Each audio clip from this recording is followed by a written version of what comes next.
Saling serang menggunakan roket antara militan Hamas dan Israel masih terus berlanjut di jalur Gaza, saudara.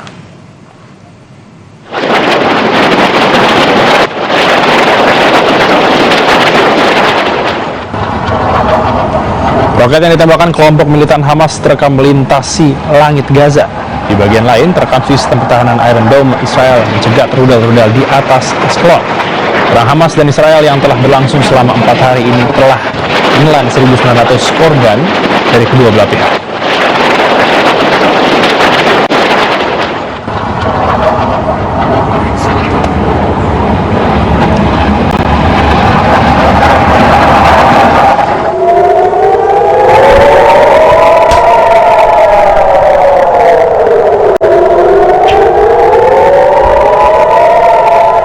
Sirine bergema di kota Askelon, Israel kala militer mencegat roket-roket yang diluncurkan Hamas dari jalur Gaza.